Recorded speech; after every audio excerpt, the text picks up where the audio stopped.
देश भर में यूपीएससी एस्पिरेंट्स को अपने परीक्षा के नतीजों का इंतजार था और ये नतीजे फाइनली शुक्रवार रात को घोषित किए गए।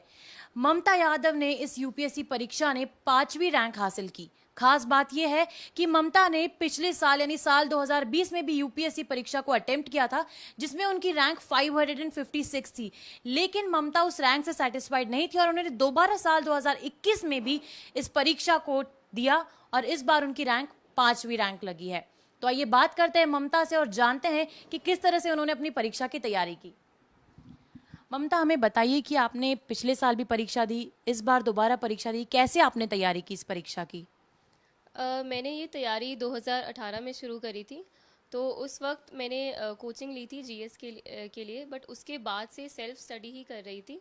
तो मैं कहूँगी कि सेल्फ स्टडी और जैसे कॉन्टिन्यूसली मॉक टेस्ट देना, that was the basic strategy. Other than that I would say कि जो जो मेंस में जैसे हर सब्जेक्ट जो रहता है उसके लिए अलग से एक स्ट्रैटेजी बनाएं, डेडिकेटेडली हर सब्जेक्ट को पढ़ें ताकि उसमें कुछ नया ऐड कर सके फॉर दोज, मतलब कुछ एक्स्ट्रा मार्क्स लेने के लिए।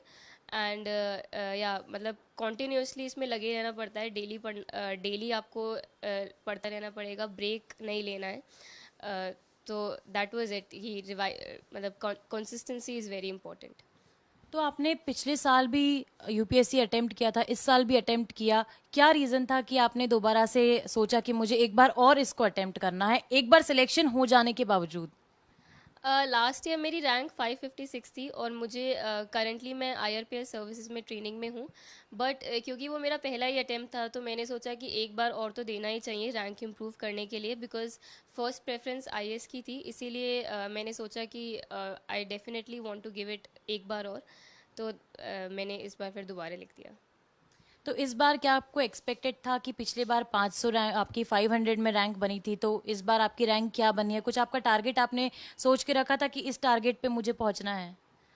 100+ की तो मुझे उम्मीद थी कि आ जाएगी। इंटरव्यू भी इस बार लास्ट ईयर से बेटर गया था, बट इस रैंक की तो डेफिनेटली आई वाज बिल्कुल भी कोई उम्मीद भी नहीं थी। तो 100+ था कि हाँ इतना तो मैं रैंक इम्प्रूव शायद कर ही लूँगी।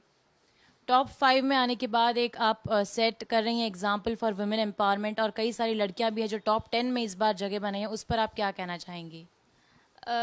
आई थिंक बहुत अच्छी चीज़ है हम सब के लिए, क्योंकि इस बार टॉप 5 में तीन लड़कियां ही हैं और हर साल रहती हैं, बट इस बार मैं कहूँगी कि काफ़ी ज़्यादा हैं।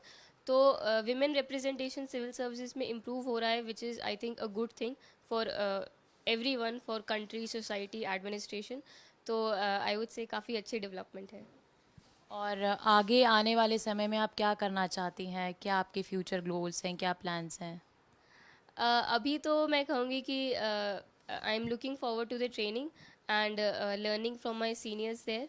और जैसे ट्रेनिंग में भी हमें फील्ड पोस्टिंग्स मिलेंगी तो उसमें जितना मौका मिल सके कहीं भी कुछ सुधारने का, तो वही मेरा अभी फ़िलहाल के लिए गोल है। आईआरपीएस की ट्रेनिंग करते वक्त कैसे आपने बैलेंस किया? पढ़ाई भी करनी थी आपको, ट्रेनिंग भी लेनी थी, तो कैसे आपने दोनों को बैलेंस करते हुए तैयारी की? ट्रेनिंग के साथ आई थिंक बैलेंस हो जाती है, क्योंकि मेंस तो मेरा हो ही गया था। मेंस सबसे इम्पॉर्टेंट और हेक्टिक होता है क्योंकि उसका मार्क्स में वेटेज सबसे ज़्यादा रहता है। तो वो हो गया था, तो मैं कहूँगी उतना लोड तो नहीं था, बट इंटरव्यू था और मैंने फॉरेस्ट का एग्ज़ाम भी दिया था। तो बैलेंस हो जाता है। कहीं ना कहीं आपको थोड़ा कॉम्प्रोमाइज़ करना होता है कि बाहर मत जाओ, थोड़ा बहुत कम घूमो। तो उसमें कहीं ना कहीं जब भी टाइम मिलता था, थोड़ा बहुत भी ट्रेन में जर्नी कर रहे हैं तब, तो पढ़ लेते थे साथ साथ। तो ऐसा कुछ कभी किया आपने कि सोशल मीडिया से दूर रहे, मोबाइल से दूर रहे, या ऐसी कुछ चीज़ें छोड़ दी थी तैयारी के लिए? मेंस तक तो मैं सोशल मीडिया पे नहीं थी, बट मेंस के बाद मैंने ज्वाइन कर लिया था, बिकॉज एज आई सेड कि मेन सबसे हेक्टिक होता है और तब तक हो गया था वो।